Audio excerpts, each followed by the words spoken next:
Pemirsa, sampai kapan dunia tidak bisa membuat Zionis Israel menghentikan kejahatannya terhadap bangsa Palestina dan kapan malapetaka kelaparan di Gaza akan berakhir?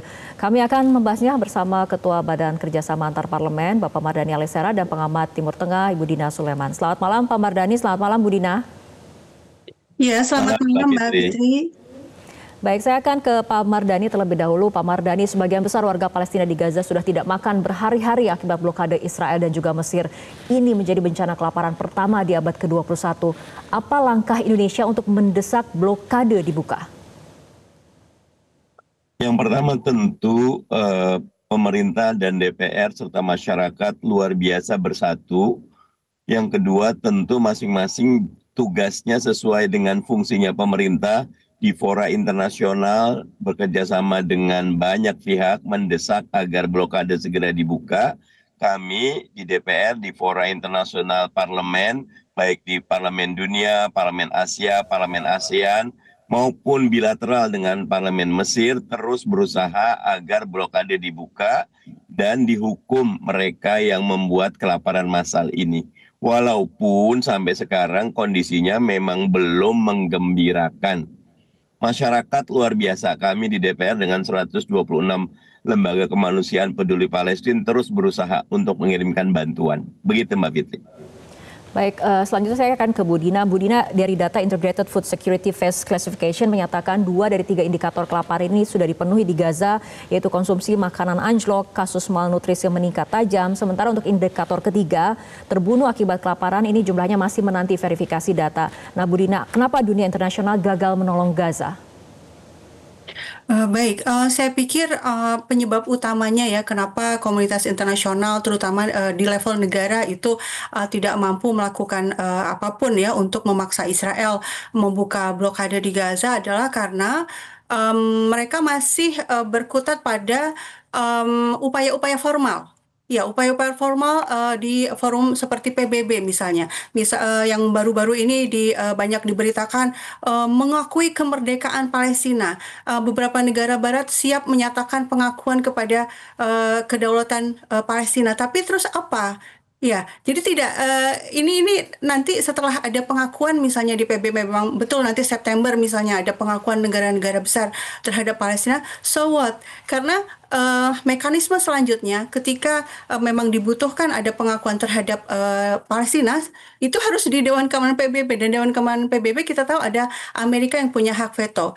Seandainya memang Palestina kemudian bisa diakui sebagai negara penuh, Palestina bisa memberlakukan pasal 51 Piagam PBB, yaitu ketika ketika sebuah negara diserang oleh negara lain, dia berhak untuk membela diri baik sendirian maupun secara kolektif, bisa minta bantuan militer dari negara-negara lain. Tapi untuk sampai ke sana kan masih jauh. Sehingga tadi sudah ada berita juga yang tadi ditayangkan oleh Metro TV tentang Yaman.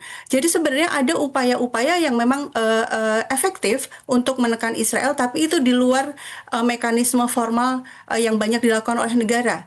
Ya, apa itu ya? Seperti Yaman secara sepihak melakukan blokade terhadap Israel sehingga kapal-kapal tidak bisa masuk ke Israel.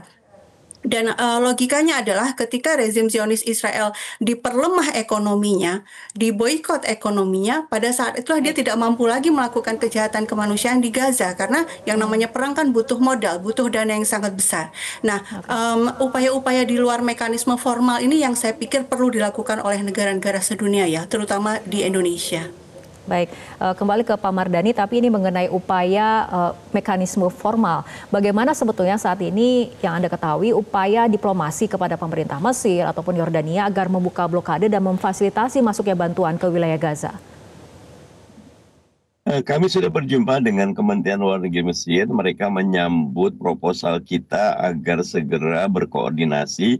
Tapi memang yang menjadi faktor utama adalah ketika Amerika dan Israel tidak juga mau duduk bersama, maka yang terjadi memang mereka melakukan tindakan unilateral. Nah, ini yang terus kita dorong dan bersyukur sesudah Prancis, Inggris, Kanada sudah akan menyatakan di September di General Assembly PBB nanti. Dan memang ini fase yang sangat berat.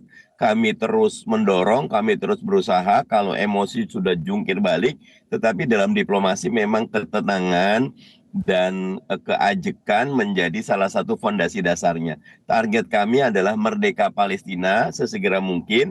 Dari situ insya Allah segala hal bisa diatur karena Palestina menjadi negara berdaulat dengan seluruh hak-hak negaranya.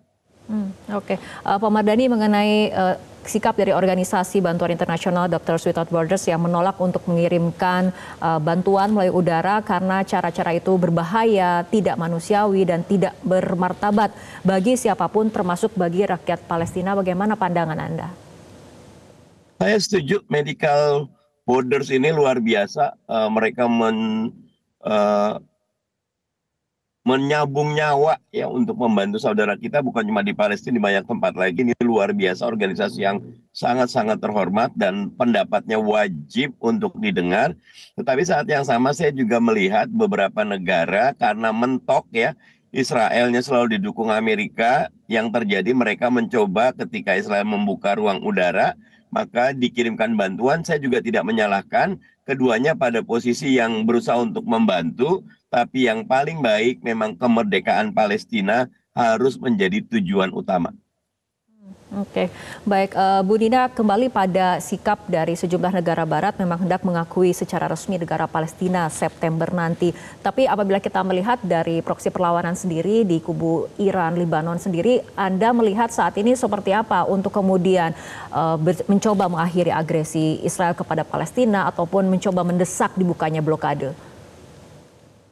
Ya, seperti yang saya bilang tadi, upaya pengakuan terhadap kemerdekaan Palestina itu upaya mekanisme formal. Seandainya berhasil, tentu sangat baik. Cuma jalan ke sana masih sangat berat rintangannya karena ada hak veto Amerika itu. Nah, yang dilakukan oleh kubu perlawanan itu adalah tindakan yang di luar mekanisme formal. Jadi berusaha membantu para pejuang di Gaza dengan cara-cara yang oleh Barat gitu ya, dengan standar Barat itu dianggap sebagai suatu kesalahan dan resiko yang mereka tanggung itu sangat berat. Misalnya Yaman ketika berani memblokade Laut Merah, kemudian kan dibombardir ya oleh Amerika Serikat dan Inggris. Kemudian Lebanon ketika mencoba membantu Gaza, akhirnya Lebanon Selatan juga dibombardir oleh Israel. Nah, resiko berat ini ditanggung oleh segelintir kelompok perlawanan. Tentu ya sampai hari ini belum mencapai hasilnya ya, karena memang yang dilawan sebenarnya oleh bangsa Palestina ini adalah kekuatan imperialisme global ya sebenarnya. Jadi ini bukan sekedar perang perebutan wilayah antara Israel sama Palestina, enggak, tapi upaya sebuah bangsa yang dijajah dan lawannya itu didukung oleh kekuatan global.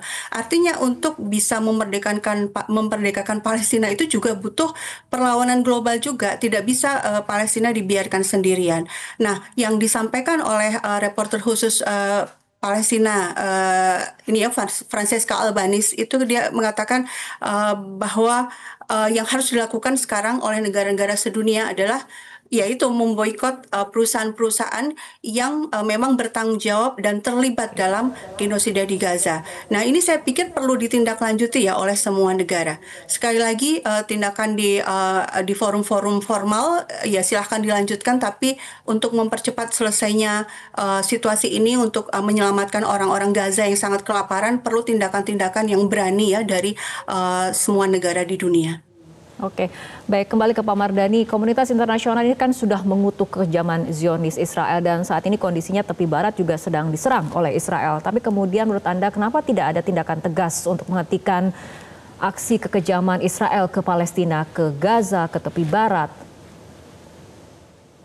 Faktanya memang kekuatan ada di Israel dan di Amerika. Dan karena itu ketika Perancis, Inggris, Kanada, sebelumnya Spanyol, Irlandia beramai-ramai mulai mengakui solusi dua negara, kami sangat gembira. Karena itu memojokkan Amerika. Bahkan dari 5 negara pemilik veto, 4 sudah mengakui kemerdekaan Palestina, tinggal Amerika.